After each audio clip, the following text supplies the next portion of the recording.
هذه هي ساحة الاستقلال.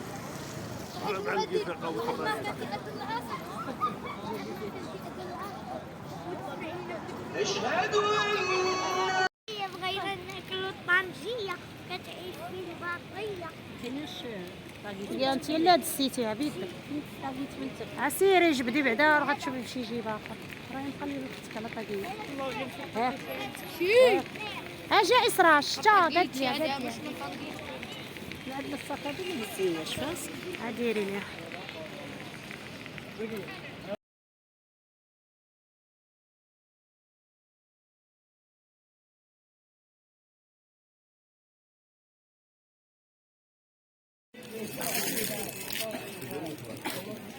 وصور شوية من الصباح. استنى كنا نصورتو معاهم.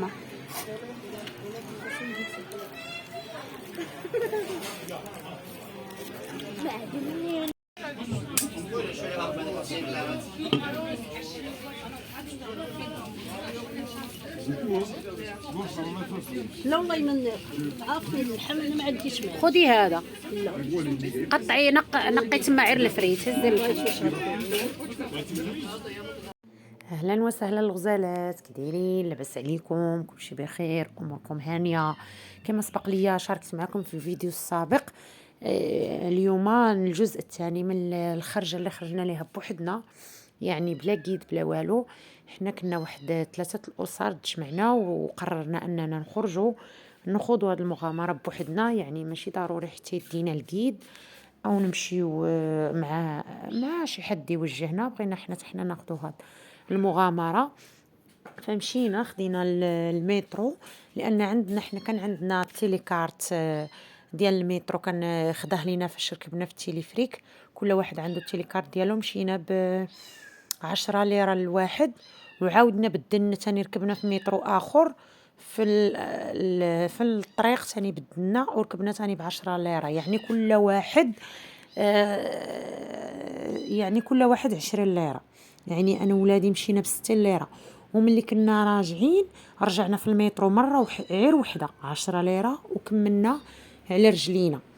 المهم كما كتشوفوا هذه هي ساحه الاستقلال وشارع الاستقلال. مشينا تماك درنا دوره في تقسيم وشفنا الاجواء وخدينا واحد البرجر كما شفتوا سبقتوا في الاول ديال الفيديو، راه خطير وزوين بنين، جربوه ما تندموش عليه. حاجه الملاحظه اللي لاحظت عندهم تما في تركيا هو الكلاص مغلينه بزاف بزاف بزاف بزاف، ما فهمتش علاش. يعني نفس الحجم ونفس المذاق، يعني هنا عندنا ما يفوتش 10 دراهم 15 درهم، هذاك الشكل اللي كيبيعوه هما ب60 ليره. يعني كاين شويه اثمنه مبالغ فيها.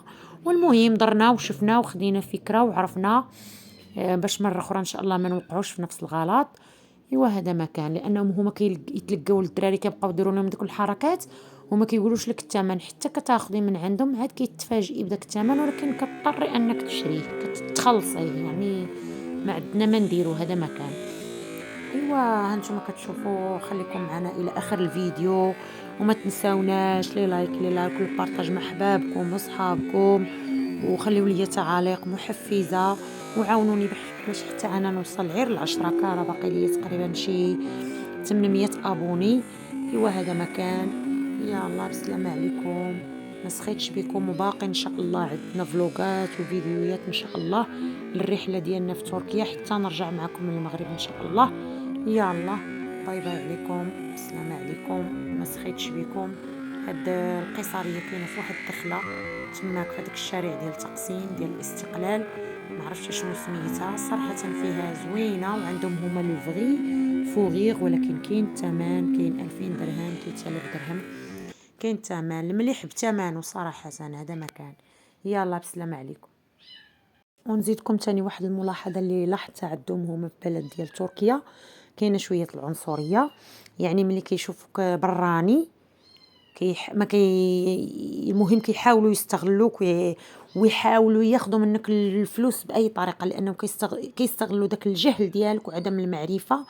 يعني فاش ركبنا في داك الباطو انا راه ما تسرطتش ليا انني خلصت 4 تصاور ب 200 درهم، يعني كل تصويره ب 50 درهم، وتصاور عاديين. يعني جالسيني فوق الطبله، ما كاين زعما شي تصاور يعني تخرجي ما من التليفون ب 3 دراهم 5 دراهم، هما حسبوا لنا 50 درهم. يعني اش غادي نقول لك، لا اله الا سيدنا محمد رسول الله. الحاجه الوحيده اللي كنبغي نقول انا نوصل ندائي من هذا الفيديو، ان السائح فين ما كان يا عندنا يا مشينا عندهم حنايا يا فين ما مشينا، خصهم يديروا الثمن معقول، والثمن اللي كيخدموا به مع المواطنين ديالهم خاصهم يخدموا به مع الاجانب. هذا النداء كنقولوا بصفه عامه، لا عندنا حنايا ولا عندهم.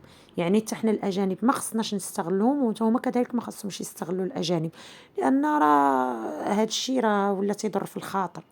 والله صراحه لاحظت هذه الملاحظه ضراتني في خاطري بزاف، ولكن ما عندنا ما نديرو. هذا ما كان تعلمنا على مره اخرى ما نبقاوش نطيحوا في نفس الخطا وصافي.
الحق وزهق الباطل إن الباطل كان زهوقا.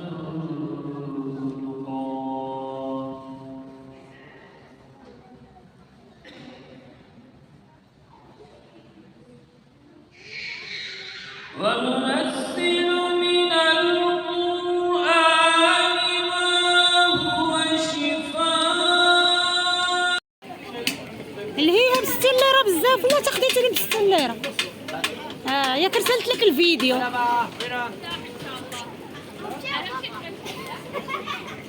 ايس كريم؟